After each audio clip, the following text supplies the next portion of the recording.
बरेण्य पुरोधा सम्माननीय ऋतिक देवता मंडली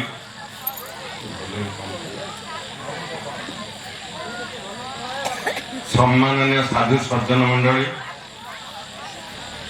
सम्माननीय कर्मी भाई मैंने प्राणर गुरुघात मंडली कल्याणमयी मातृमंडली आपण समस्त मोर अंतर अत्यंत आनंदर कथा आम मैंने आज परम दयाल श्रीपद पंकज उपवेशन करें 123तम धरावतरण महामहोत्सव पालन करने सहित आमर माणिकपाटना पंचायत रे प्रभुंकर गुणापना वर्ष भित्तिक 16 वर्ष धरिक क्रमागत भाव में कर 16तम दिवस वर्षर महामहोत्सव स्मृति कहुए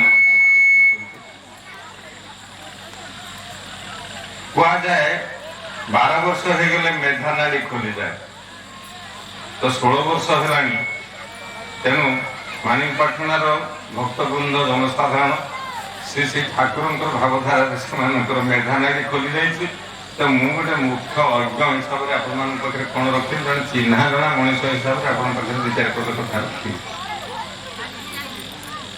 ठाकुर कहते अधिक भालो ना बकबकानी अधिक भालो ना चुप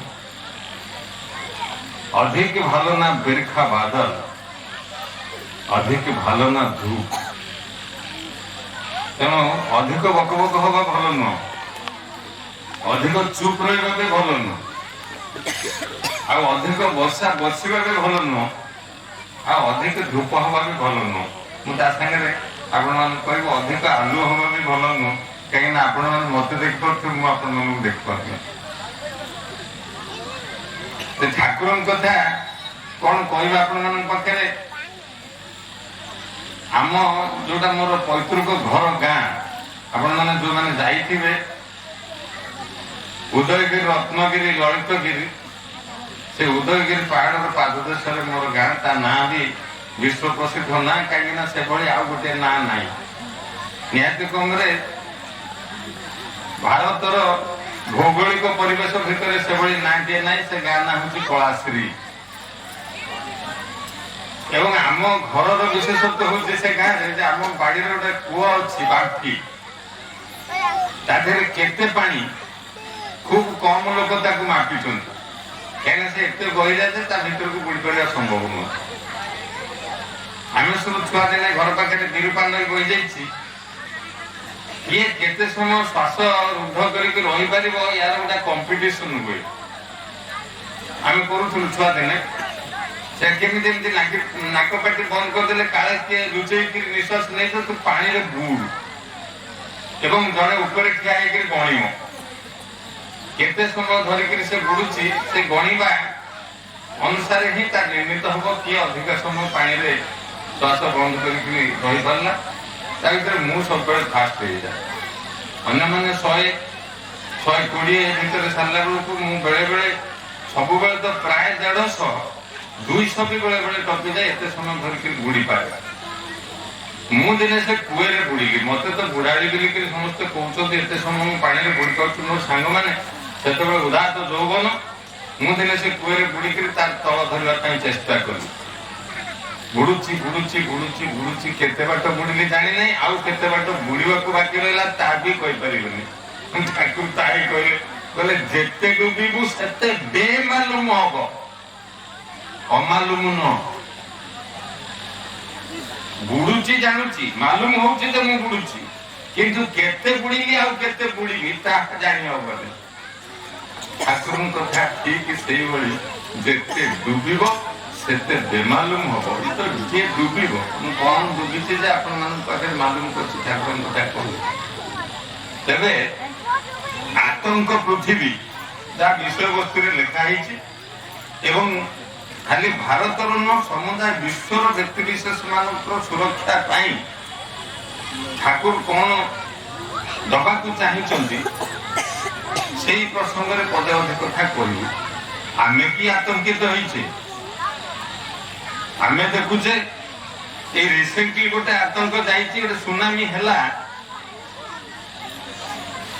भारत रे सेही भली 20टा रिएक्टर अछि जापान ने मात्र 4टा रिएक्टर से झड़ हैला जे भूमिकंप हैला समुद्र भितरे तार प्रभाव एभली हैला जे एटॉमिक रिएक्टर 4टा सारा नष्ट हो गला वर्तमान भारत रे आतंक खेली गलानी रशिया रे आतंक खेली गलानी जे जापान रो आसुथिबा खाद्य खाना सेटिकार पानी पियो ना पानी तो पीबो नहीं तार जंत्रपाती मध्य धरना कारण ताधरे काळे आसिथबो तार से जे एटॉमिक रिएक्शन से जो विकिरणी प्रभाव आतंकित आम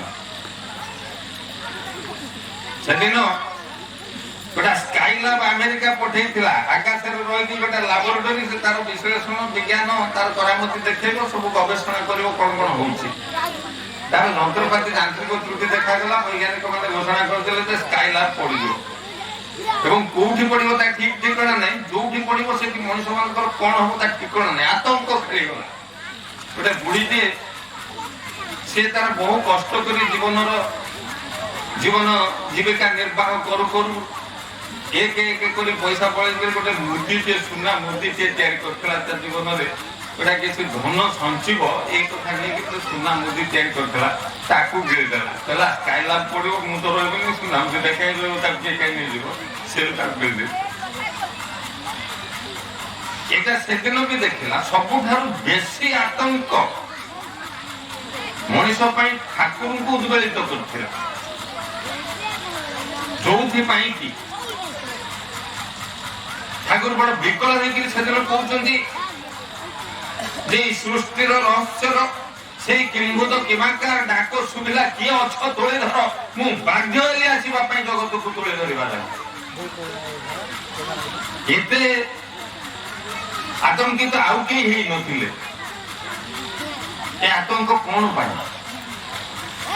पाई विभत्सता कोन पाई मनुष्य भीतर एते उद्बलन कोन पाई एते दुख कष्ट ये सब कारण कोन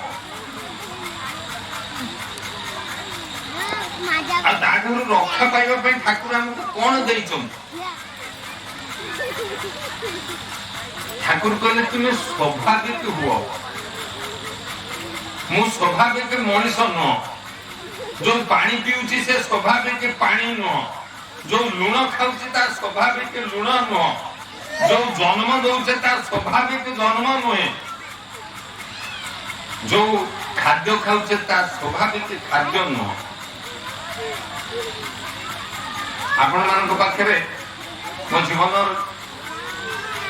गोटे अनुभूति कथा कहूची ठाकुर कहले पियाज रसुण मादक छाड़ माछ मांस खास ना मु प्रभुंकर द्वार को 48 वर्ष तले आसिली से दिन तू एगुड़ा को छाड़ देई सत को सत आम गां पाखरे आम घरे ए पियाज रसुण गुड़ा को घरे रखिबा को जागा होय ना सेटा से बिलुरु बिक्री हो जाए आ जो केते को घर खर्च पे रखा है ता सब मोर सेते बेला तत्काल न ताको पिसानिया घर कहबे आटू फाटू एता ता कोड़ी जे सब बोला एता वर्ष परे आउरी वर्ष भी ताले गले से धरे ना आउ सेते बेले मु छुआते देखि छी जदी कोठू बंधु बांधव घर आसीबो किछि हम घर खासी भार जाउथला आउ छटपट है कि डेउथिबा माछ मरि जाइथिबा माछ हम घर को पसे ना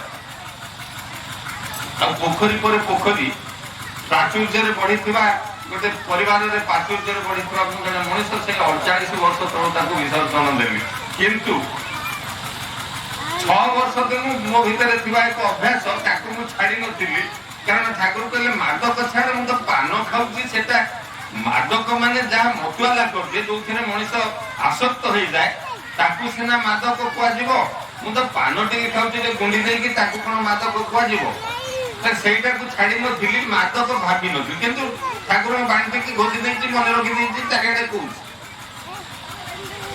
काई जे ना एगुडा को आगे मो भीतर अस्वाभाविकता तयारी करते ने श्रद्धा जयंत कहूथिला मो भीतर प्रवृत्ति को बेटा आउ प्रवृत्ति अछि कोठी से केमिति पशुची मो भीतर तो बहुत भल कथा अछि मो बापा माँ तो दुख कष्ट भोगिया मत जगत को पठे ना कि इच्छा कर आना शुणा जाए शास्त्र कहे जे आत्महत्या कर मनुष्यर जन्म हुए ना से मुक्ति पाए ना कहीं भागवत कहते पितामाता संजोग काले विहिजा लीला कपाले छुआटे जन्म हेले पितामाता संजोग समय भाव ही ता भीतर आसे को अभागा बापा माँ तांकर संतान आनिमा उद्देश्य मिलित हेले चिंता करिवे जे मु आत्महत्या करिवि जेहेतु चिंता करि परिबो नै तेनु आत्महत्या करथबा आत्मर आउ अनुप्रवेश संभव ही न सेति पई कथा घटे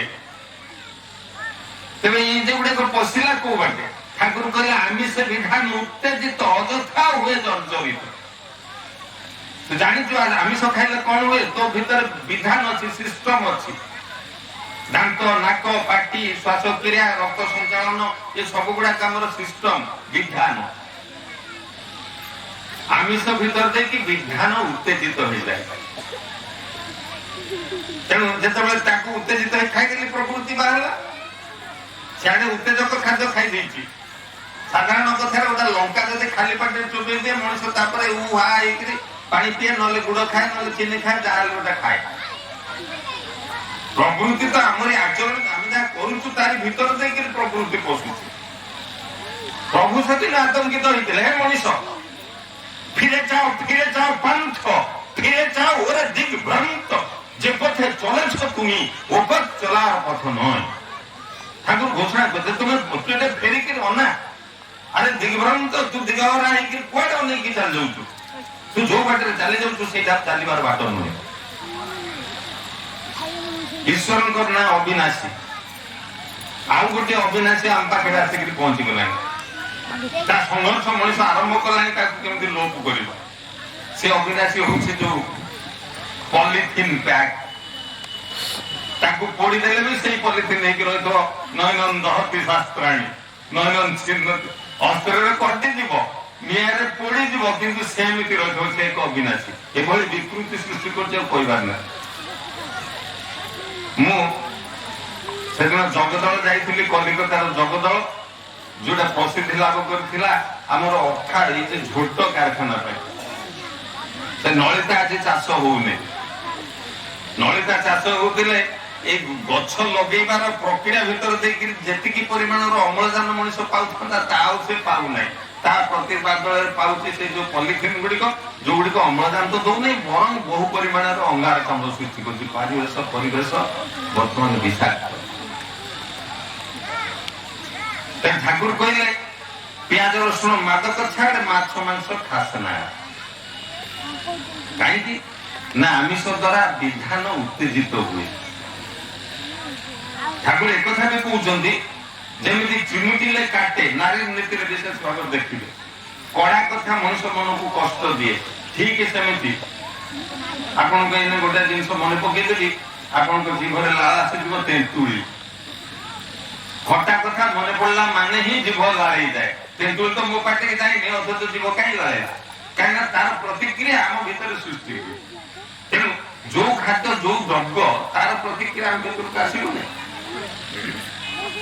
हिंस्रता सबुठार निरीह प्राणी इज आज सिंपल आज ए लैम्प बोलिक कह जाए गोटे छेली निर्विवाद पार्टी खोली पारनी मो बड़ भाई कहती गोटे छेलीटा जब मरा हम ता आगुरी दि चार चार्टा पकईले क्षति कौन निहाती कम जन को माइले बोलिक तो केमी माइले लगे चापुड़ा माइले से अनुभूति तो रही छेलीटा मरीगला मारे क्षति से थटारे कौन गोटे निरीह जीव छेली को आशा कर टांगिक आनिक मनुष्य जो प्रति करुच्ची आम समझते arbiter of the stolen property is also thief गोटे आमर इंडियन पेनाल सिस्टम अच्छी जदि गोटे अपहृत धन को कई निज पाखे जगह दिए ताले भी से अपहरणकारी हिसाब से गणा यहाँ पेनाल कोड को तेणु जी मारुना कहीं जे प्रोत्साहित कला सी तदनुपातिक से अनुसार दायी ताले सबुठार निरीह जीव क्या बाघ को मारी खाऊना देखा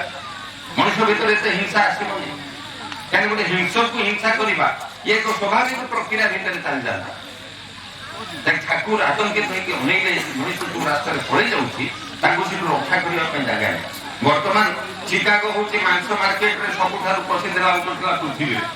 ଚିକାଗୋକୁ ହଜାର ହଜାର ଡେଲି ଯାଉଛନ୍ତି ଗାଈ, ସେଠି ତାଙ୍କୁ ମାରିକିରି ଯେତିକି ଚମଡ଼ା ଆଦାୟ ହଉଛି ସେ ଚମଡ଼ା କ୍ରିକେଟ ବଲର ତିଆରି କରିବା ପାଇଁ ସମର୍ଥ ନୁହଁ, ଆହୁରି ଚମଡ଼ା ଦରକାର। ସେ ବହୁତ କଥା। ତେଣୁ ଆମେ କରିକିରି ଏଭଳି କଥା କଲେଣି ଯୋଉଥିରେ କି ଆଉ ଘଟଣା ଭଳି ଆମ ଆୟତ୍ତ ଭିତରେ ନାହିଁ। ତେଣୁ এই যে স্বাভাবিকতাকে মଣିষ হরাইবা অর্থ হচ্ছে ধর্ম ছড়া হওয়া। ধর্ম মানে স্বাভাবিকতা। পবন তার স্বাভাবিক অবস্থা যাহা তাকে হরাই দিয়েছে। পবনর স্বাভাবিক অবস্থা মনুষ্যকে অম্লজান যোগাইব, আমি মানুষ বঞ্চাই রখিব। জলর স্বাভাবিক অবস্থা আমার পিপাসা মন্টাইব এবং জীবন দান সে করে, জীবন পরিবর্তন করিব। কিন্তু এমিতি কি মহর্ষি পতঞ্জলি সেদিন যেତେବେଳେ ତାଙ୍କ ଯୋଗ ଦର୍ଶନରେ କହୁଥିଲେ, କହିଲେ ମଣିଷ ତୁମେ ତୁମ ଶରୀରକୁ ଯଦି ଏଇଭଳି ଅଙ୍ଗଭଙ୍ଗୀ ଭିତର ଦେଇକିରି ତୁମେ ତାକୁ ପକାଅ ତାହେଲେ ତୁମର ବ୍ରହ୍ମ ଦର୍ଶନ ହବ, ତୁମେ ଈଶ୍ୱରଙ୍କ ଆଡକୁ ଯିବ। କିନ୍ତୁ ସାବଧାନ, ତୁମେ ଏଇ ଯୋଗ ସାଧନା କରିବା ପୂର୍ବରୁ এই যে অষ্টাঙ্গ যোগ 8টা নিয়ম বা যম নিয়ম এগুলিକୁ ପାଳନ କରିବାକୁ ହବ। ନିୟମ ଭିତରେ ଗୋଟେ ଅଛି ଶୌଚ, କୋଉଠି ଗାଧେଇବେ। এই নইকে যাଆନ୍ତୁ, ନଈ ପାଣି ଗାଧେଇ ପାରିବେନି। ଟ୍ୟୁବୱେଲରୁ ପାଣି ଆଣନ୍ତୁ, ସେଥିରେ ଗାଧେଇ ପାରିବେନି। ପୋଖରୀକି ଯାଆନ୍ତୁ, ମୋଟେ ତ ତାକୁ ଛୁଇଁବେ ହିଁ ନାହିଁ। ତାହେଲେ ପାଣି ତାର ସ୍ୱାଭାବିକତା ଭଳି ଦେଇଛି। ଏମିତିକି ସମୁଦ୍ର ମଧ୍ୟ ଯେ ସୃଷ୍ଟିର ମାନେ ଅଧିକାଂଶ ଭାଗ, ପୃଥିବୀର ଅଧିକାଂଶ ଭାଗ ହଉଛି ଜଳ, ସିଏ ବି ଆଜି ବିକୃତ। ମାଛ କଇଁଛ ଗୁଡାକ ମରିକିରି ଭାସିଲାଣି ଏବଂ ତାଙ୍କର ଜୀବନ ଧାରଣ କରିବା ସେ ପକ୍ଷରେ ସମ୍ଭବ ହଉନି। ତାହେଲେ এই স্বাভাবিকতা হরিবা অর্থ ହେଲା ধর্ম ছড়া হওয়া। ধর্ম মানে চিন্তা চিন্তন লগাইবা বা কিছু গোটে প্রক্রিয়া ভিতরে ଥିବାକୁ ବୁଝାଯାଏ ନା। ମଣିଷ ତା ସବୁଠୁ ବେଶୀ ଧର୍ମ ଛଡା ହେଇଛି ମଣିଷ। କାହିଁକିନା ଆଉ ବାକି ମାନେ ତ ଟିକେ ଟିକେ ସ୍ୱାଭାବିକ ଅଛନ୍ତି, ଆମେ ଆଉ ମୋଟରୁ ସ୍ୱାଭାବିକ ନୁହେଁ। ତେଣୁ ଠାକୁର କହିଲେ ଧର୍ମ ଯେକାଳେ ବିପାକୀ ବାହାନେ ବ୍ୟର୍ଥ ଅର୍ଥେ ଧାଏଁ, ସେକାଳେ ପ୍ରେରିତ ଆବିର୍ଭୂତ ହୁଅନ୍ତି ପାପୀ ପରିତ୍ରାଣ ପ୍ରାୟ। ସେଦିନ ତ ସେ ଆତଙ୍କିତ ହେଇକି ଦୟା କରିକି ଓହ୍ଲେଇ ପାରିଛନ୍ତି। ଆହୁରି ଟିକେ ଯଦି ବିଶେଷ ଭାବରେ ଠାକୁରଙ୍କର ବାଣୀ ଦେଇକିରି ତାକୁ ପ୍ରକାଶ କରାଯାଏ, ତାହେଲେ ପଷ୍ଟିଆ ବାଣୀ ଗୋଟେ ଠାକୁରଙ୍କ ରଖୁଛି ଆପଣମାନଙ୍କ ପାଖରେ। ତାକୁ କହୁଛନ୍ତି, ଯେତେବେଳେ ଧର୍ମର ଗ୍ଲାନି ଏଭଳି ହିଁ ସତାଘାତୀ ହୋଇ ଉଠେ, ଅଧର୍ମ ହିଁ ଧର୍ମ ଓ ସଭ୍ୟତା ବୋଲି ପରିଗଣିତ ହୁଏ। ସତ୍ସାଧୁ ପ୍ରାଜ୍ଞ ଯେଉଁମାନେ ପ୍ରବୃତ୍ତି ପରତନ୍ତ୍ରୀ ଦୁଷ୍କୃତ ମାନଙ୍କ ଦ୍ୱାରା ଅବଲାଞ୍ଛିତ ହୋଇଥାନ୍ତି, ପ୍ରବୃତ୍ତି ପ୍ରରଚି ସ୍ୱାର୍ଥ ସନ୍ଦୀକ୍ଷିତା ହିଁ ବରଣୀୟ ଆଦରଣୀୟ ହୋଇ ଉଠେ।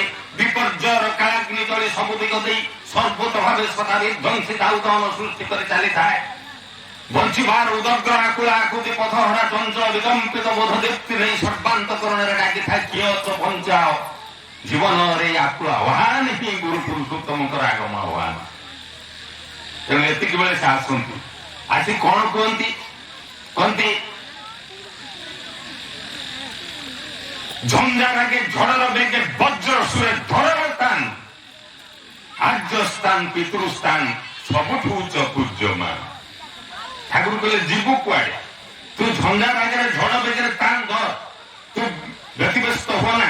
ତୋ ଭିତରେ ଯେ ସଂକୀର୍ଣ୍ଣତା ଆସୁଛି, ଦୁର୍ବଳତା ଆସୁଛି, ତାକୁ ଅତିକ୍ରମ କରିବା ପାଇଁ ଚେଷ୍ଟା କର। କିଏ କହିଲା ତୁ ଆଜି ଆତଙ୍କିତ? କିଏ କହିଲା ତୋର ସାହସ ନାହିଁ? ତୋର ବାଟ ଅଛି। ଆର୍ଯ୍ୟ ସ୍ଥାନ ପିତୃସ୍ଥାନ ସବୁଠୁ ଉଚ୍ଚ ପୂଜ୍ୟମାନ। ସେ ଯୋଉ ବାଟେ ଯାଇଛନ୍ତି ସେଇ ବାଟେ ଯା। କୋଉ ବାଟେ ଯାଇଛନ୍ତି? ବାଟ ଦେଖେଇଲେ ଠାକୁର। କହିଲେ ତୁମେ ସବୁ ଯୁଗେ ଯୁଗେ। ଠାକୁର କହିଲେ ସେଇ ଋଷି ଦର୍ଶନକୁ ତାକୁ ଆଉ ଟିକେ ସରଳ କରିକି ଆମମାନଙ୍କ ପାଖରେ ଆଣି ପହଞ୍ଚେଇ ଦେଲେ। କହିଲେ ଦେଖ, ସର୍ବପ୍ରଥମ ଆଗେ ତୋତେ ଦୁର୍ବଳତା ବିରୁଦ୍ଧରେ ଯୁଦ୍ଧ କରିବାକୁ ହବ। 22 ବର୍ଷର ଯୁବକ ସମୁଦାୟ ବିଶ୍ୱକୁ ଗଲା ଯାଇଛି ଯେତେ ଦିନ, ଆସୁଛି ଯେତେ ଦିନ, ସବୁ ଦିନରେ ବଞ୍ଚିଥିବା ମଣିଷ ମାନଙ୍କୁ ଡାକରା ଦେଇ କହୁଛନ୍ତି ସର୍ବପ୍ରଥମ ଆମମାନଙ୍କୁ ଦୁର୍ବଳତା ବିରୁଦ୍ଧରେ ଯୁଦ୍ଧ କରିବାକୁ ହବ। ଅବଶ୍ୟ ଆପଣ ଦେଖିବେ ଶ୍ରୀମଦ ଭଗବତ ଗୀତା ଖୋଲିଦେଲେ ଅର୍ଜୁନ ବିଷାଦ ଯୋଗରେ ଆରମ୍ଭ ହେଲା। ଦୁର୍ବଳତା ବିରୁଦ୍ଧରେ ଯୁଦ୍ଧ କରିବା ପାଇଁ ଡାକରା ଦେଇକି ଶ୍ରୀକୃଷ୍ଣ ସେତେବେଳେ ବୁଝେଇଥିଲେ, କିନ୍ତୁ ଏତେ ସ୍ପଷ୍ଟ ଭାବରେ କହିନଥିଲେ। 22 ବର୍ଷର ଯୁବକ କହୁଛନ୍ତି ଦୁର୍ବଳତା ବିରୁଦ୍ଧରେ ଯୁଦ୍ଧ କରିବାକୁ। ଏଇ ଦୁର୍ବଳତା କଣ? ଦୁର୍ବଳତା ମାନେ ଆମେ କିଏ କେମିତି ବୁଝିଛେ? 1948 ମସିହାରେ ସମାନନୀୟ ପ୍ରଫୁଲ୍ଲ ଚନ୍ଦ୍ର ଦାସ ଯିଏ ବସିକି ଠାକୁରଙ୍କ ପାଖରେ ତାଙ୍କର ଲେଖନକାର ଥିଲେ ପଚାରୁଛନ୍ତି ବହୁତ ଭୋର ସମୟ କେହି ନାହାନ୍ତି ଠାକୁରଙ୍କୁ ନିବେଦନ କରୁଛନ୍ତି ପ୍ରଫୁଲ୍ଲ ଦାସ ଠାକୁର ଆପଣ ଏଇ ଯେ ଦୁର୍ବଳତା ବିରୁଦ୍ଧରେ ଯୁଦ୍ଧ କରିବା ପାଇଁ ଡାକରା ଦେଲେ ତା ଦ୍ୱାରା ଆପଣ ଜଗତକୁ କ'ଣ ସୂଚନା ଦେବାକୁ ଚାହାନ୍ତି ଦୁର୍ବଳତାର ଅର୍ଥ କ'ଣ ମୁଁ ଏଇ ପ୍ରଶ୍ନଟିକୁ ପଢିକି ମୁଁ ଭାବିଲି ପ୍ରଫୁଲ୍ଲ ଦାସଙ୍କର ଆଉ କିଛି କାମ ନଥିଲା କେତେ ବିରାଟ ବିରାଟ ପ୍ରଶ୍ନ ସବୁ ଅଛି ଉତ୍ତର ଗୁଡ଼ିକ ସଂଗ୍ରହ କରି ନେଇଥାନ୍ତେ ଠାକୁରଙ୍କ ପାଖରୁ ପଚାରୁଛନ୍ତି ଦୁର୍ବଳତା କ'ଣ ସାଧାରଣତଃ ସେଟା ଜାଣିନଥିଲେ এই ଦୁର୍ବଳତା କଥା ଯେତେବେଳେ ଠାକୁର କହୁଛନ୍ତି କ'ଣ ଦୁର୍ବଳତା ତାକୁ ଶୁଣି ମୋ ଦେହ କଣ ହେଇଗଲା ଦୁର୍ବଳତା କାହାକୁ କୁହାଯାଏ ଆଲୋଚନା ପ୍ରସଙ୍ଗରେ ଠାକୁର କହୁଛନ୍ତି ସତ୍ୟନିଷ୍ଠ ଚଳନୀର ପରିପନ୍ଥୀ କୌଣସି କିଛିକୁ ମାନି ନେବା ବା ପ୍ରଶ୍ରୟ ଦେବା ହିଁ ହେଲା ଦୁର୍ବଳତା ସତ୍ୟ ପ୍ରତି ନିଷ୍ଠାରୁ ସାମାନ୍ୟତମ ବିଚ୍ୟୁତ ହେଇଯିବା ହେଲା ଦୁର୍ବଳତା ଆମେ ଖୋଜୁଛୁ କ'ଣ ନା ଦେହ ହାତ ଝିମଝିମ ହେଇଯିବ ମୁଣ୍ଡ କ'ଣ କ'ଣ ହେଇଯିବ ଦେହରୁ ଝାଳ ବୋହିବ ସେଟା ହଉଛି ଦୁର୍ବଳତା ଭୟ ବୋଲିକରି ଆମେ ତାକୁ ଭାବୁଛେ ଯେମିତି ଠାକୁରଙ୍କର ବି ହେଇଥିଲା ଛୁଆ ଦିନେ ଖଜୁରୀ ଗଛକୁ ଚଢିଗଲେ ଚଢେଇ ବସା ହାତ ପୁରେଇ ଦେଲା ବେଳକୁ ଯାହାକୁ ଦେଖିଲେ ସେଟା ଗୋଟେ କଳା ସାପ ନାଗ ତାକୁ ସେଇ ବସାରେ ରଖିଦେଲେ ଏବଂ ଓହ୍ଲେଇକିରି ଆସିକିରି ଠାକୁର କହୁଛନ୍ତି ସେତେବେଳେ ଯାକେ ମୋ ଭିତରେ ଦୁର୍ବଳତା ନଥିଲା କିନ୍ତୁ ଯେତେବେଳେ ଗଛରୁ ଓହ୍ଲେଇକି ଦୌଡ଼ିବା ଆରମ୍ଭ କଲି ସେତେବେଳେ ମୋ ଦେହ କ'ଣ ହେଇଗଲା ଝିମଝିମ ହେଇଗଲା ଝାଳ ବୋହିଲା ତେଣୁ ଯଦି ଠିକ ସେଇଭଳି ଭାବ ମଣିଷ ଭିତରେ ସୃଷ୍ଟି କରିଦିଆଯାଏ ବା ସେଇ ଦେହର ଲକ୍ଷଣ ଯଦି ସେମିତି ପ୍ରକାଶ ପାଏ ତାହେଲେ ଇଆଡେ ଦୁର୍ବଳତା ସୃଷ୍ଟି ହବ ତାହେଲେ ଚିନ୍ତା କରାଯାଉ ଯଦି ଗୋଟେ ଖାଦ୍ୟ ଖାଇକିରି ଦେହରୁ ଝାଳ ବୋହିଲା ତାହେଲେ ମାନସିକ ସ୍ତରରେ ସେ ତଦନୁପାତିକ ପ୍ରତିକ୍ରିୟା ସୃଷ୍ଟି କରିବ ପ୍ରବୃତ୍ତି ଗୁଡାକ କୋଉଠି ଛକିକି ରହୁଛନ୍ତି ମତେ ମାରି ବସିବ ତା ନୁହଁ ଆମରି ଭିତରର କ୍ରିୟା ପ୍ରତିକ୍ରିୟା ହିଁ ତା କରାଏ ସେଥିପାଇଁ ଠାକୁର କହିଲେ ସର୍ବପ୍ରଥମ ଦୁର୍ବଳତା ବିରୁଦ୍ଧରେ ଯୁଦ୍ଧ କରିବାକୁ ହବ ମାନେ ତତେ ସତ୍ୟନିଷ୍ଠ ଚଳନୀର ପରିପନ୍ଥୀ କୌଣସି କିଛିକୁ ପ୍ରଶ୍ରୟ ଦବାକୁ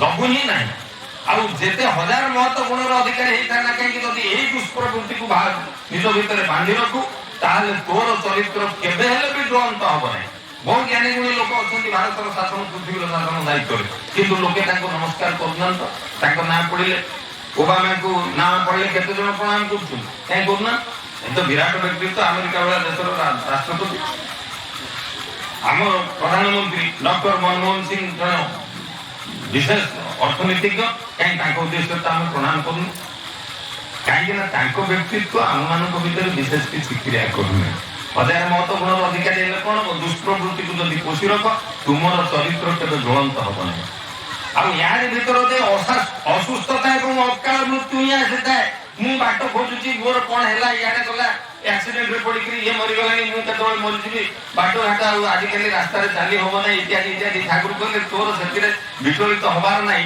ତୁ ଏ ଦିଗଟାକୁ ଜଗ ତୋ ଭିତରେ ଏଇ ଦୁଷ୍ପ୍ରବୃତ୍ତିକୁ ସତ୍ୟ ପ୍ରତି ନିଷ୍ଠା ଯେ ଚଳନି ତାକୁ ତୁ ତ୍ୟାଗ କରନା ଆରି ଭିତରେ ଯେ ଅସୁସ୍ଥତା ଏବଂ ଅକାଳ ମୃତ୍ୟୁ ହିଁ ଆସିଥାଏ ଆମେ କାରଣ ଖୋଜୁଛୁ ବେଳେ ବେଳେ ଟିଭିରେ ଟକ୍ ଦିଆ ହଉଛି ମତେ ସେଗୁଡାକ ଭାରି କଷ୍ଟ ଲାଗେ ଯେ ଅନେକ ସମୟ ଦେଖିବେ ତାର ଆଡଭର୍ଟାଇଜମେଣ୍ଟ ହଉଛି ଗୋଟେ ମାଆଟି କହୁଛି ଯେ ମୋ ଛୁଆଟି ଚାଲିଯାଉ କାହିଁକିନା ସେ ଛୁଆଟି ଏତେ କଷ୍ଟରେ ଅଛି ଯେ ତାର ମା ସହିପାରୁନି ତାର କଷ୍ଟ ଏ କଷ୍ଟ ତାକୁ ଦେଲା କିଏ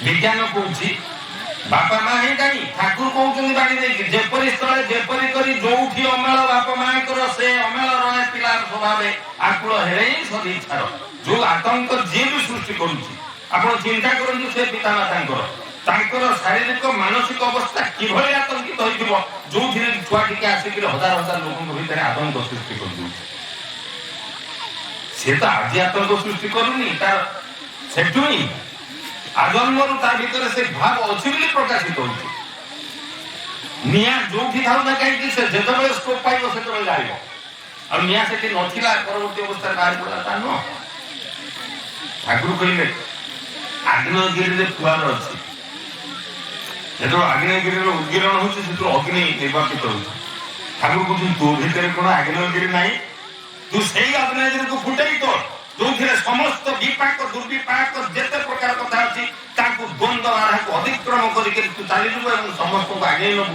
ହେ ମଣିଷ ତୁମେ ଜୀବନରେ ବଞ୍ଚିବୁ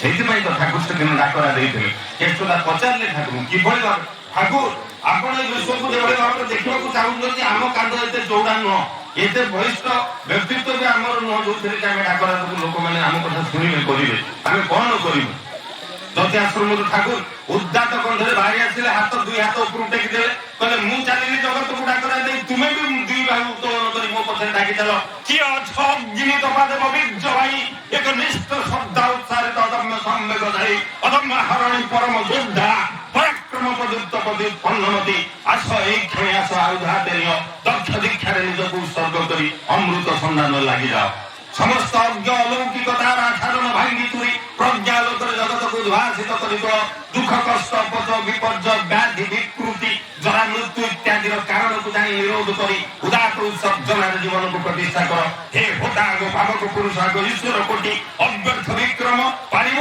क्लेश सुख प्रियतार अमर दायित्व कृतित तर्पण प्रदीप प्रतिटी घटे घटे जड़ाई दे जदि था हे सुर संतान आस एकनिष्ठ इष्टार्थ सेवना क्षण लगी जाओ ठाकुर तथाकथित भाव बसैकी भोगराग देकर छाड़ा कुंड भाया धूप जाड़ी उपासना करने आमको कहना ठाकुर कहते तुम्हें तुम दुख कष्ट अपचय विपर्य व्याधि विकृति जरामृत्यु इत्यादि कारण को जान और निरोध कर जनइबार रास्ता देने ठाकुर मुझे मोर निजर जीवन अनुभूति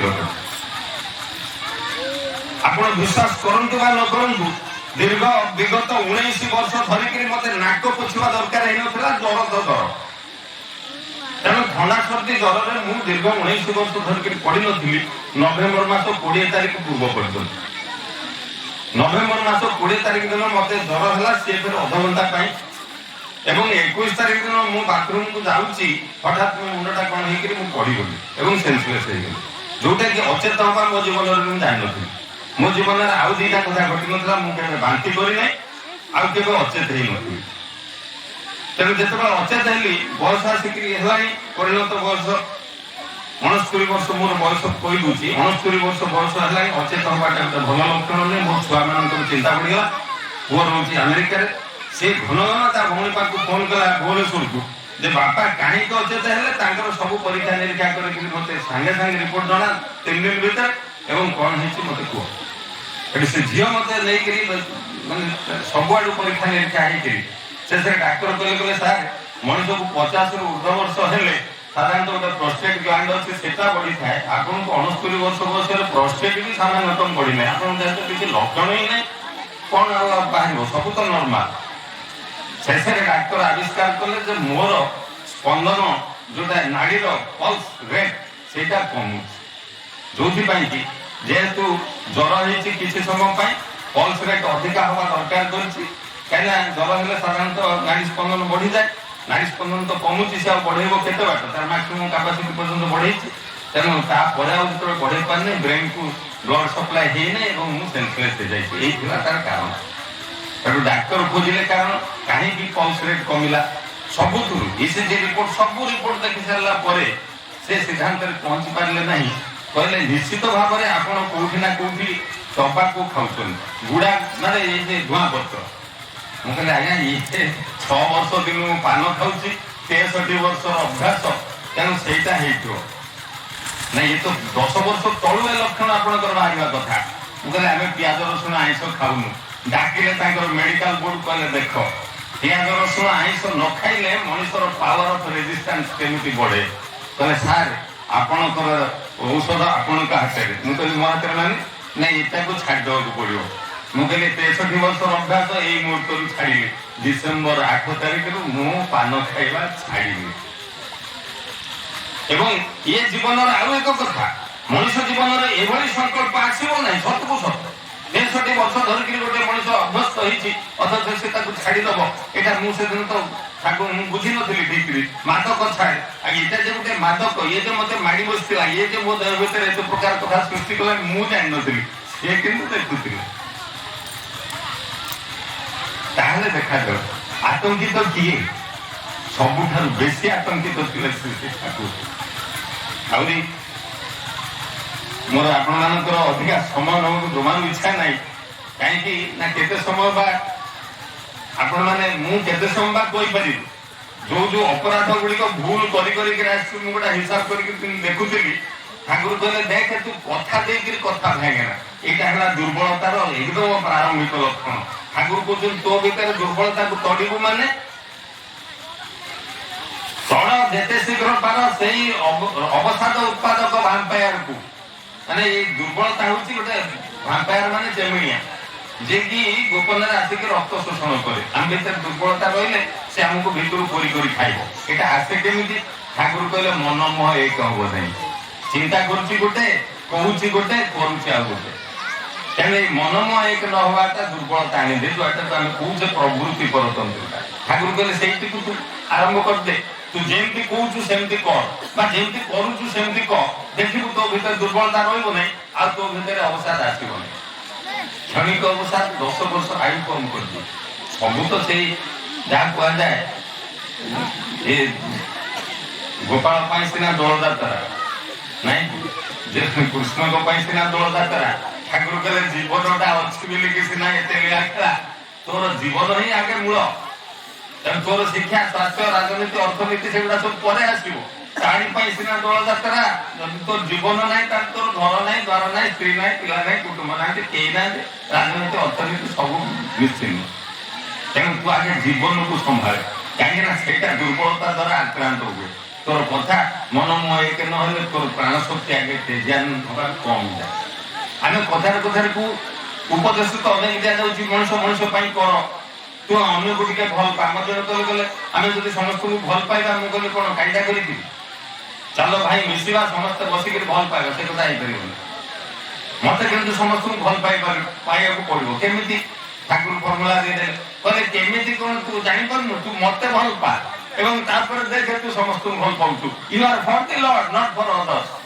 ଠାକୁର କହିଲେ ତୁ ଅନ୍ୟମାନଙ୍କ ପାଇଁ ନୁହଁ, ତୁ ମୋ ପାଇଁ। You are for the lord, so for others. ତେଣୁ ତୁ ମତେ ଯେତେବେଳେ ଭଲ ପାଉ, ତୁ ତେଣୁ ଅନ୍ୟମାନଙ୍କୁ ନିଶ୍ଚିତ ଭାବରେ ଭଲ ପାଇ ଯାଉଛୁ। ଆଉ ସେଥିପାଇଁ ସ୍ୱତନ୍ତ୍ର ଭାବରେ ଚିନ୍ତା କରିବା ଦରକାର ହବନି। ତେଣୁ ଭାରତର ପ୍ରଧାନମନ୍ତ୍ରୀ ଯଦି ପ୍ରଭୁଙ୍କୁ ଭଲ ପାଆନ୍ତି, ଠାକୁରଙ୍କୁ ଭଲ ପାଆନ୍ତି ଏବଂ ତାଙ୍କୁ ପ୍ରତିଷ୍ଠା କରିବା ପାଇଁ ଚାହାନ୍ତି, ତାଙ୍କୁ ହଜାର ହଜାର ଲୋକ ବାହାରି ପଡ଼ିବେ ପ୍ରତିଷ୍ଠା କରିବା ପାଇଁ। ଆପଣ ଦେଖୁନାହାନ୍ତି ଆମ ଭିତରେ କେମିତି ହଉଛି। ସେଠି ସ୍ୱାର୍ଥ ହିଁ ନାହିଁ, ସେଠି ନିଃସ୍ୱାର୍ଥପର ଭାବରେ ସ୍ୱାଭାବିକ ଭାବରେ ମଣିଷ କରିଯିବ। ତେଣୁ ସବୁ ତ ଆଜି ପଢିଥିଲା ଆମର ସେଠି ଆମର ସେକ୍ରେଟାରୀ ମାଷ୍ଟର ଥିଲେ, ମୁଁ ସବୁ ଜାଗାରେ କହିଲି, ମୁଁ ଜଣେ ଶିକ୍ଷାର୍ଥୀ, ଜଣେ ମାଷ୍ଟର ଥିଲି। ସବୁ ଜାଗାରେ ଦେଖିଲି ବିଦ୍ୟାଳୟ ଅଛି। ଠାକୁର ଦିନେ ପଚାରିଲେ, କହିଲେ ଆରେ ବିଦ୍ୟାଳୟ ଗୁଡା କାହିଁ ଅଛି? ଠାକୁର ଏଠି ବିଦ୍ୟା ଶିକ୍ଷା ଦିଆଯାଏ ନା, ଏଠି ବିଦ୍ୟା ଶିକ୍ଷା ଦିଆଯାଏ ନା। ଆଉ କଣ ହୁଏ ସେଠି? ପଣ୍ଡିତ ମାନେ ବସିଛନ୍ତି। ତପୋବନ ବିଦ୍ୟାଳୟର ହେଡମାଷ୍ଟର ଯିଏ ଥିଲେ ଆମର, ଆପଣମାନେ ସବୁ ଜାଣିଛନ୍ତି ତାଙ୍କୁ, ସେ ବି ବସିଥିଲେ। କହିଲେ ତାହେଲେ ବିଦ୍ୟାଳୟରେ କଣ ହୁଏ? ଏଠି ତ ସବୁ ବିଦ୍ୟାଳୟ, ପ୍ରାଥମିକ ବିଦ୍ୟାଳୟ, ମାଧ୍ୟମିକ ବିଦ୍ୟାଳୟ, ଉଚ୍ଚ ବିଦ୍ୟାଳୟ, ତାପରେ କଲେଜକୁ ଆସିଲେ ମହାବିଦ୍ୟାଳୟ, ସଭା ଶେଷରେ ବିଶ୍ୱବିଦ୍ୟାଳୟ, ଏସବୁ ଗୁଡାକ ବିଦ୍ୟାଳୟ। ଗୋଟାଏ ଆ ଭିତରେ ଶିକ୍ଷାଳୟ କେହି ନାହିଁ। ପ୍ରାଥମିକ ଶିକ୍ଷାଳୟ ଆମେ ତାକୁ କହୁନୁ, କିମ୍ବା ବିଶ୍ୱ ଶିକ୍ଷାଳୟ କହୁନୁ। ଗୋଟିଏ ମାତ୍ର ଶିକ୍ଷାଳୟ ଏଇ ଜାଗାରେ। ସେଠି ଖାଲି କଥା ଗୁଡାକ ଶୁଣୁନୁ, କରୁନୁ। ଆଗରୁ ତ ବହୁ ଉପଦେଶ ଶୁଣିଥିଲୁ। ସକାଳୁ ଅତି ପ୍ରତ୍ୟୁଷରୁ ଉଠୁଥିଲୁ, ଉଠୁନଥିଲୁ। ଏବେ ସୂର୍ଯ୍ୟ ଆମକୁ ଦେଖିକି ଉଠୁଛନ୍ତି, ବରଂ ଆମେ ତାଙ୍କୁ ଦେଖିକି ଉଠୁଛୁ। ଠାକୁର କହିଲେ ନାମ ଧ୍ୟାନ କରିବୁ, କରୁଛୁ। କାହିଁକିନା ତାର କ୍ରିୟା ପ୍ରତିକ୍ରିୟା କଣ ହବ ଆମେ ଅଳ୍ପେ ବହୁତେ, ଯିଏ ବି ହଉ, କିଏ କହିବ ମୁଁ କିଛି କରୁନି, ଏଟା ମିଛ କଥା। ଦୀକ୍ଷା ନେଇକି ସେ କିଛି ନା କିଛି କରୁଛି, ଇଷ୍ଟବୁଦ୍ଧି ଟିକେ କରୁଛି। ଆଜି ନହେଲେ କାଲି, କାଲି ନହେଲେ ପରଦିନ ବାଲ୍ଟିଟାରେ ଟିକେ ଟିକେ କରି ପାଣି ପକେଇଲେ, ହାତ ଛିଞ୍ଚାଡ଼ିକିରି ହୁଏତ କିଛି ଦିନ ପରେ ବିନ୍ଦୁଏ ଦେଖାଯିବ। ମୋର ନଦିଶୁ, ମୋ ହାତ ଗୋଡ ସବୁ କେମ୍ପା ପୂଜା କଣା ସବୁ ନଥାଉ, କେହି ତାକୁ ନ ଦେଖୁ, କିନ୍ତୁ ମୁଁ ବାସ୍ତବରେ କିଛି ନା କିଛି କରୁଛି। ଆଜି ନହେଲେ କାଲି, କାଲି ନହେଲେ ପରଦିନ। ଆପଣମାନଙ୍କ ପାଖରେ ମୁଁ ଯେ କହିଲି ଦୀର୍ଘ 48 ବର୍ଷର ସାଧନାର ଫଳ କଣ ହୁଏ ସେ କଥା ମୁଁ କହୁଛି। ମୁଁ ମୋ ଛୁଆମାନଙ୍କୁ କେବେ କହିନି ତମେ ଠାକୁରଙ୍କୁ ଡାକ, ସେ ତାଙ୍କ ଦେଖୁଛନ୍ତି ବାପା କଣ ବସୁଛନ୍ତି, ସେ ତାଙ୍କ ବସୁଥିଲେ। ମୋର ଗୋଟେ ନାତିଟା କଥା କହି ଶିଖିନି, ବର୍ଷେ ଏବେ ତାର ଗଲା, ତାକୁ କିନ୍ତୁ ଜୟ ରାଧେ ରାଧେ ହେଲା ମାନେ ସେ ତାର ତାଳି ମାରିବା ଆରମ୍ଭ କରୁଛି ଏବଂ ସମରେ ତାଳି ମାରୁଛି। ଏକ ସ୍ୱାଭାବିକ ପ୍ରକ୍ରିୟା। ଠାକୁର କହିଲେ ତୁ ସ୍ୱାଭାବିକ ହୋ। ଆଉ ଯିଏ ଈଶ୍ୱରଙ୍କ ଆଡକୁ ଅନେଇକି ଚାଲିଛି, ସେ କେବେ ଅନ୍ୟକୁ ତାକୁ କଷ୍ଟ ଦେବା ପାଇଁ ଚାହିଁବ ନାହିଁ, ବରଂ ସେ ଚାହିଁବ ଇଏ ଈଶ୍ୱରଙ୍କର ଯିବ, ଆକୁ ଇଏ କେମିତି ବଞ୍ଚିବ, ଇଏ କେମିତି ଭଲ ହେବ। ଗୋଟେ ଭଲ ପହଁରାଳି କାହାକୁ ନେଇକି ପାଣିରେ ବୁଡେଇକି ମାରିଦିଏ ନା। ଯେ ଖୁବ ଭଲ ପହଁରି ଜାଣେ, ସେ ଯେଡ଼େ କଷ୍ଟରେ ପଡିଥାଉ, ଯେମିତି ବି ବୁଡି ଯାଉଥାଉ ନା କାହିଁକି, ତାକୁ ସେ ଉଦ୍ଧାର କରି ଆଣେ। ଠିକ ସେମିତି ଯାହାର ଜୀବନ ସମ୍ବେଗ ତେଜିଆ, ସେ ଅନ୍ୟ ଭିତରେ ତ ସନ୍ତ୍ରାସ ସୃଷ୍ଟି ହିଁ କରିବ ନାହିଁ, ବରଂ ଯଦି ସେଠି କିଛି ଥାଏ ତାହେଲେ ତାକୁ ସେ ଉଦ୍ଧାର କରି ଆଣେ। ଆମେ କି ବ୍ୟାକୁଳ ହେଇଛେ, ଆମେ କିଭଳି ଭାବରେ ମୁଁ ସେ କଥା ବା ସେ ବାଣୀକୁ ସବୁ ଜାଗାରେ ରଖିବାର ଅବକାଶ ଆଜିକାଲି ନାହିଁ। ଆଗରୁ ଯେତେବେଳେ ମୋର ଯୁବକ ଅବସ୍ଥା ଥିଲା ମୁଁ ସେଠୁ ଭାରି ଜୋରରେ ସେ କଥାଟିକୁ ରଖୁଥିଲି। ଆଜି କିନ୍ତୁ ଏଠି ରଖିବି କାହିଁକିନା ବିଷୟବସ୍ତୁ ତା ଯେତେବେଳେ ଠାକୁର ଦେଖିଲେ ଭାରତକୁ ନିହାତି କମରେ ବଞ୍ଚେଇବା ପାଇଁ ଜନଚରିତ୍ରକୁ ସୁଧାରିବା ପାଇଁ ଯାହା ଯାହା ପ୍ରୟୋଜନ ତା କରିବାକୁ ହବ ଶେଷରେ ପାର୍ଲିମେଣ୍ଟ ମେମ୍ବର ମାନଙ୍କୁ ଡାକି ଏନସି ଚାଟାର୍ଜୀ ପ୍ରସାଦ ମୁଖୋପାଧ୍ୟାୟ ଏଇଭଳି ବ୍ୟକ୍ତି ବିଶେଷଙ୍କୁ ଡାକି ତାଙ୍କ ସାଙ୍ଗରେ ଆଲୋଚନା କରି ଭାରତର ମାନଚିତ୍ର ଉପରେ ଗୋଟେ ନାଲି ଗାର କାଟିଦେଲେ। କହିଲେ 10 ଲକ୍ଷ ହିନ୍ଦୁ ପରିବାରକୁ ନେଇକିରି ନାଲି ଗାର ଯେ କାଟିଦେଲି ଭାରତର ମାନଚି ଏଇ ଧାରେ ଧାରେ ତୁମେ ନେଇକିରି ଅବସ୍ଥାପିତ କରିଦିଅ। ସେମାନେ ଯାଇକିରି ସର୍ଦ୍ଦାର ପଟେଲ ପଣ୍ଡିତ ନେହେରୁ ତାଙ୍କ ସାଙ୍ଗରେ ଆଲୋଚନା କଲେ। କହିଲେ କିଏ ଅଛି ସେ ଏଭଳି ଅଭାଗା ଯେ ଉଦ୍ବାସ ହୋଇ ଘର ସଂସାର ଛାଡ଼ି ଦେଇକି ଗୋଟେ ଅଜଣା ଅଜଣା ଜାଗାରେ ଯାଇକି ପହଞ୍ଚିବ। ମଣିଷ ତା ମାନିଲାନି, କିନ୍ତୁ ଶେଷକୁ ତା ହେଲା। ଠାକୁର ଜାଣିଛନ୍ତି ମଣିଷ ଏବଂ ବାଣୀ ବି ଦେଇଛନ୍ତି ଉଦ୍ବାସ ବସ୍ତୁହରା ହବା ନିଦାରୁଣ। ମଣିଷ ଯଦି ବସ୍ତୁହରା ହେଇଯାଏ ତାର ଧନ ସମ୍ପତ୍ତି ଘର ଦ୍ୱାର ସବୁ ଚାଲିଯାଏ ତାହେଲେ ସେଭଳି ଭାରି ଦୁଃଖଦାୟକ ଅବସ୍ଥା, ମାନେ କିଛି ନାହିଁ ନିଃସ୍ୱ। କିନ୍ତୁ ଯୋଗ୍ୟତା ହରା ହବା ସର୍ବନାଶ। ଯଦି ମଣିଷର ଯୋଗ୍ୟତା ହରିଯାଏ ତାର ଘର ଦ୍ୱାର ଟଙ୍କା ପଇସା ସବୁ ହାରିଯାଉ, ବିଶେଷ କିଛି ବାଧିବ ନାହିଁ, କାହିଁକିନା ତାର ଯୋଗ୍ୟତା ଥିଲେ ସେ ପୁଣି ତାକୁ ଆୟତ୍ତ କରିପାରିବ। କିନ୍ତୁ ଯଦି ଯୋଗ୍ୟତା ହାରା ହେଇଯାଏ ତାହେଲେ ନିରାଶା ଆଉ ସର୍ବନାଶ, ତାର କିଛି ଆଉ ରଖିବନି। ଠାକୁର ଦେଖିଲେ ଭାରତ ଏଇଭଳି ବିପର୍ଯ୍ୟୟର ସମ୍ମୁଖୀନ ହେବାକୁ ଯାଉଛି, ଖାଲି ଭାରତ ନୁହଁ ପାକିସ୍ତାନ ନୁହଁ ଉଭୟ ଦେଶ ଆଜି ବିପନ୍ନ ହେବେ। ଗୋଟାଏ ପଇସା ଅନୁଦାନ ନେଇନାହାନ୍ତି। ସବୁଠାରୁ ରହସ୍ୟଜନକ ସତ୍ୟ ଶ୍ରୀ ଠାକୁର ଅନୁକୂଳ ଚନ୍ଦ୍ର ବୋଲିକରି ଯାହାକୁ କହୁଛୁ ସେ ତାଙ୍କ ଶ୍ରୀମୁଖରେ କହୁଛନ୍ତି when two diametrically opposite things meet together with a meaningful adjustment that is the work of Purushottam. ଯେତେବେଳେ ଦୁଇଟା ବିପରୀତ ଧର୍ମୀ ଜିନିଷ ଏକ ସମୟରେ ସମାହାର ଲାଭ କରନ୍ତି ଗୋଟିଏ ଜାଗାରେ, ସିଏ ହଉଛି ପୁରୁଷୋତ୍ତମ କାମ। ଆପଣ ଜାଣିଛନ୍ତି ସେ ଠାକୁର ଅନୁକୂଳ ଚନ୍ଦ୍ର ଏ ବିଶ୍ୱର ଯଦି କେହି ଉଦ୍ବାସ୍ତୁ ଥିଲେ ଯାହାଙ୍କର ଗୋଟେ ପ୍ରବର୍ତ୍ତକ ବି ନଥିଲା ସିଏ ହଉଛନ୍ତି ସେ ଠାକୁର ଅନୁକୂଳ ଚନ୍ଦ୍ର। ନା ସେଦିନ ଥିଲା ନା ଆଜି ଅଛି। କିନ୍ତୁ ଅନ୍ୟ ପକ୍ଷରେ ଏ ବିଶ୍ୱ ବ୍ରହ୍ମାଣ୍ଡର ସର୍ବମ କର୍ତ୍ତା ଏବଂ ମାଲିକ ହଉଛନ୍ତି ସେ ଠାକୁର ଅନୁକୂଳ ଚନ୍ଦ୍ର। ଦିଟା ବିପରୀତ କଥା କିଭଳି ଭାବରେ ସମାହିତ ହୋଇଛି। ଗୋଟା ପଇସା କାହାଠୁ ଦେଇନାହାନ୍ତି, କୌଣସି ଅନୁଦାନ ଆସିନାହିଁ। ହଜାର ହଜାର ଲକ୍ଷ ଲକ୍ଷ ଲୋକ ତାଙ୍କୁ ହିଁ ଆଶ୍ରା କରି ଚାଲିଛନ୍ତି, ଆଜି ପର୍ଯ୍ୟନ୍ତ ଚାଲିଛନ୍ତି। ଠାକୁରଙ୍କୁ ସେଦିନ ଭକ୍ତ ପ୍ରଧାନ ଠାକୁର ଆପଣ ମର୍ଯ୍ୟାଦା ପୁରୁଷୋତ୍ତମ ହେଇକିରି ଆସିଥିଲେ। ଗୋଟିଏ ଜାଗାକୁ ମାତ୍ର ଯାଇଥିଲେ, ତାହା ହଉଛି ଜନକପୁରୀ। ଅଯୋଧ୍ୟା ଛାଡିକିରି ଆପଣ ଜନକପୁରୀ ଗଲେ, ସେଠି ମା ସୀତାଙ୍କୁ ନେଇକିରି ସାଙ୍ଗରେ ଆସିଲେ ଏବଂ ତାପରେ ତ ପିତୃସତ୍ୟ ପାଳନ କରି ଯେ ଚାଲିଗଲେ, ଯେ ଖାଲି ପାଦରେ ଚାଲି ଚାଲିକା ଯାଇକି ଲଙ୍କାରେ ପହଞ୍ଚିଗଲେ। କୋଦଣ୍ଡ ଧନୁ ହାତରେ ଥିଲା, ରାବଣକୁ ମାରିଲେ ଏବଂ ଅନ୍ୟମାନଙ୍କୁ ଯାହା ଯାହା କରିବା କଥା କଲେ, କିନ୍ତୁ ସାଙ୍ଗରେ ତାଙ୍କୁ ପାଇଲେ ସବୁ ଗୁଡାକ ବଢିଆ ଲୋକ ଥିଲେ। ଶବର ରାଜା ଗୁହକ, ହନୁମାନ, ବିଭୀଷଣ ଏମାନେ ସମସ୍ତେ ବଢିଆ ବଢିଆ ଲୋକ ଥିଲେ। ତାଙ୍କରି ସହାୟତାରେ ଆପଣ ବହୁତ କଥା କଲେ। ଆଇଲେ ଲୀଳା ପୁରୁଷୋତ୍ତମ ହେଇକିରି କାହାକୁ ଜଣକୁ ବି ଭଲ ଲୋକ ପାଇଲେ ନାହିଁ। ଯାହାକୁ ସହାୟତା ଦେଲେ ସେ ତାର ପଶା ଖେଳିକି ତା ସ୍ତ୍ରୀକି ହରେଇ ଦେଇଥିଲା, ତଥାପି ବି ତାକୁ ସହାୟତା କଲେ ଏବଂ ସେତେବେଳେ ଅସ୍ତ୍ର ଧରି ଥିଲେ। କି ଲୀଳା ଚମତ୍କାର ଲୀଳା ଜଗତ ଦେଖିଲେ। ଏବେ ଆପଣ ଆସୁଛନ୍ତି ପ୍ରତ୍ୟେକ ତ ରାବଣ କିମ୍ବା କଂସ କିମ୍ବା ଦୁରାଚାରୀ, ଆପଣ କେତେ ଜାଗାରେ ମୋର୍ଚ୍ଚା ସମ୍ଭାଳିବେ? ଠାକୁର ହସିଦେଲେ। ସେତେବେଳକୁ ନିରାଳ ନିବାସ ତିଆରି ହେଇନାହିଁ। ମୁଁ ଦେଖିଛି 1965 ମସିହାରେ ସେ ଆଶ୍ରମ। ବର୍ତ୍ତମାନ ମେନ୍ ଗେଟ୍ର ପଶିଲା ବେଳକୁ ଯେ ବାଁ ପଟେ ଘର ଯୋଉଠି ରୋଷେଇ ସୁନା ମନ୍ଦିରର ଔଷଧ ପତ୍ର ବିକ୍ରି ହଉଛି, ସେଠି ସେ ଘର ନଥିଲା, ପାହାଡ ଥିଲା, ଛୋଟିଆ ପାହାଡ। ମୁଁ ବି ଅନେକ ଥର ସେଠି ଯାଇ ବସିଛି, ସୁଖ ଦୁଃଖ ହେଇଛି। ସେଇ ଭିତରେ ଠାକୁର ରହୁଥିଲେ ଖଡର ଘର, ଯୋଉଟା ମେମୋରିଆ ସାମ୍ନାରେ ଯୋଉ ଘରଟି, ସେଇ ଖଡର ଘର, ତାରି ଘରେ ସେଇ ଘରେ ଥିଲେ। ଠାକୁର କହୁଛନ୍ତି ମୁଁ ଏଇଠି ଛାଡିକିରି କୁଆଡେ ଯିବି ନାହିଁ, ଏଇଠି ଥିବି, କିନ୍ତୁ ଲକ୍ଷ ଲକ୍ଷ ଜାଗାରେ ମୋର୍ଚ୍ଚା ସମ୍ଭଳା ହଉଥିବ। ଆପଣମାନେ ଦେଖନ୍ତୁ, ଆଜି 16 ବର୍ଷ ହବ ଆପଣ ମୋର୍ଚ୍ଚା ସମ୍ଭାଳୁଛନ୍ତି। କେବଳ ଗୋଟିଏ ମାତ୍ର ଉଦ୍ଦେଶ୍ୟ, ମଣିଷ ଠାକୁରଙ୍କ କଥା ବୁଝୁ, ନିଜ ଜୀବନର ଜଳା ଯନ୍ତ୍ରଣାକୁ ଅତିକ୍ରମ କରିବାର ସଂକଳ୍ପ ତା ଭିତରେ ଜାଗୁ ଏବଂ କିଭଳି ଭାବରେ ନିଜକୁ ସେ ନିରାପଦ ସୁଖ ସ୍ୱାଚ୍ଛନ୍ଦ୍ୟ ରଖିପାରିବ, ଏଇ ପ୍ରଚେଷ୍ଟାରେ ସେ ଗତି ହଉ। ଈଶ୍ୱର କାହାକୁ ଗୋଟା କଣା ପଇସା ଦେବେନି କିମ୍ବା ଗୋଟା ଚାଉଳ ବି ଦେବେନି, କିନ୍ତୁ ଯାହା ଦେବେ ତା ଭିତରେ ଦେଇକି ଲକ୍ଷ ଲକ୍ଷ ଟଙ୍କା, ମୋହନ ମୋହନ ଧାନ ଚାଉଳ ସବୁ ଆସିକି ପ୍ରାଚୁର୍ଯ୍ୟ ଭରି ହେଇଯିବ। ସେ ଦବାର ବିଭୁ ନୁହନ୍ତି, ସେ ହେବାର ବିଭୁ। ଆଗରୁ କହୁଛନ୍ତି ସେ ଦିଅନ୍ତି ନାହିଁ। ଜଗନ୍ନାଥ ମହାପ୍ରଭୁ ସେଥିପାଇଁ ହାତ ରଖିନାହାନ୍ତି କାଳେ କିଏ ମାଗିବ ବୋଲିକିରି। ହବାର ବିଭୁ ସେ ମଣିଷକୁ ହବା ପାଇଁ ଦେଇ ଅଦର୍ଶର କିଛି ବାକି ରଖିନାହାନ୍ତି। ମଣିଷକୁ ଆମେମାନେ ହବା ପାଇଁ, ଅତିକ୍ରମ କରିବା ପାଇଁ, ସନ୍ତ୍ରାସରୁ ମୁକ୍ତ ହବା ପାଇଁ। ବିଟା ମାନହାଟାନ ଆଇଲାଣ୍ଡରେ এই সন্ত্রাসবাদ শিক্ষা দিয়া যাচ্ছে। মଣିষକୁ କେମିତି ମାରିବ, କେମିତି ଆଙ୍ଗୁଠି ପୋଡ଼ିଦେଲେ ତା ପେଟ ଫୁଟିଯିବ, ଏଗୁଡାକ ସବୁ ସେ ବି ବିଚାର। ସେଠି ଦିଆଯାଉଛି ଶିକ୍ଷା, କିନ୍ତୁ ଶିକ୍ଷାର ଗୋଟିଏ ହେଲେ ନାହିଁ। ଏଇଠିକି ଆସିକି ମଣିଷ ଶିଖେ। ତେଣୁ ସେଦିନ ଭାରତର ଦୁର୍ଗତି ଆସୁଛି ଜାଣିକିରି ଠାକୁର ଡାକରା ଦେଇଥିଲେ, କହିଲେ ହେ ମଣିଷ ତୁମେ ଶୁଣିଲ ନାହିଁ, ତେଣୁ ଅଣ୍ଟି ଦେଖେଇଦେଲେ ଏଇ ଜଗତକୁ ମାଗିଲେ ଭିକ୍ଷା। ଆଜି ବି ସେ ଭିକ୍ଷା ଅପୂର୍ଣ୍ଣ ରହିଛି। ଯୋଉ ଭିକ୍ଷା ଚାଳ ଧରିକି ତାଙ୍କର ଉତ୍ତରଦାୟକ ଆଚାର୍ଯ୍ୟ ସୁଭଦ୍ରା ଏବଂ ପୂଜ୍ୟପା ଦାଦା ଏବଂ ଇଷ୍ଟ ପରିବାର ସମସ୍ତେ ବୁଲୁଛନ୍ତି, ଠାକୁର ସେଇ କଥା ସେଇ ଡାକରା ଦେଇଗଲେ। ଆଗୁ ଭିକ୍ଷା ଦିଅ ରୁଦ୍ର ଧନ୍ଦାର ପିତା ଯେ ଦୁର୍ମଣ ସୁରୁ ହୋଇଛି, ବାଟୁଳ ଘୂର୍ଣ୍ଣି ବେଗୁଲ ସ୍ୱାର୍ଥରେ କଳଙ୍କ କୁଟିଳ ବ୍ୟବଚ୍ଛେଦ ସୃଷ୍ଟି କରିବାକୁ ଆରମ୍ଭ କରିଦେଇଛି। ପ୍ରେତକ ବନ୍ଧ କଳୁଷ କୃଷ୍ଟିକୁ ବେତାଳ ଆକ୍ରମଣରେ ବିରୁଦ୍ଧ କରି କହିଛି। ଅବଦଳିତ କୃଷ୍ଟି ଅଯଚ୍ଛ ଶ୍ରୁପାତରେ ତାଙ୍କରି ସନ୍ତାନର ଦ୍ୱାରରେ ନିରର୍ଥକ ରୋଦନରେ ରୁଦ୍ଧମାନ ଅଲକ୍ଷ୍ମୀ ଅବଶ ପ୍ରଭୃତି ଶାସିତ ବେଦ ସ୍ମୃତି। ଏଇ ଦେଖ ମର୍ମାନ୍ତିକ ଭାବେ ନିଷ୍ପେଷିତ ତ୍ରସ୍ତ ଦୁଃଖିତ ଦେବତା ଆଜି নত ଜାନୁ ତୁମରି ଦ୍ୱାରରେ ତୁମରି ପ୍ରାଣ ପାଇଁ ତୁମରି ପ୍ରାଣ ଭିକ୍ଷାର ସଦାର ସମର୍ଥନା ପାଇଁ ଦସ୍ତକ ଘୁରି ବୁଲୁଛନ୍ତି। କିଏ ଅଛ ଏଭଳି ଦରଦି ଆତ୍ମଜ ସନ୍ତାନ, ତାଙ୍କୁ ମଣିଷ ଭିକ୍ଷା ଦେବ, ତାଙ୍କୁ ଅର୍ଥ ଭିକ୍ଷା ଦେବ। ସମସ୍ତ ହୃଦୟର ସବୁ ଟିକକ ଉତ୍ସର୍ଗ କରି ସେଇ ଦେବାଦ୍ର ପ୍ରଚେଷ୍ଟାକୁ ସାର୍ଥକ କରି ତୋଳିବାକୁ ଯଦି ଥାଅ ହେ ଧୀରେ ଧୁରନ୍ଧର ଉତ୍ସର୍ଗୀ ପ୍ରାଣ ନିରାତି ନିର୍ମମ ଆସ ଉତ୍ସର୍ଗ କର, ଆତ୍ମା ହୁତି ଦିଅ, ନିଜକୁ ବଞ୍ଚାଅ, ମଣିଷକୁ ବଞ୍ଚାଅ, ଆଉ ବଞ୍ଚାଅ ମା ଐଶ୍ୱର୍ଯ୍ୟ ଶାଳିନୀ ଆର୍ଯ୍ୟ ସ୍ତନ୍ୟ ଦାୟିନୀ ପରମ ପବିତ୍ରା ଭିକାରୁଣୀ ମାତା ଭାରତ ବର୍ଷକୁ। ଏଡ ବଡ ଭିକ୍ଷା ଆଜି ଯାଇକି କେହି ମାଗି ନାହିଁ ଆପଣମାନଙ୍କ ପାଖରେ।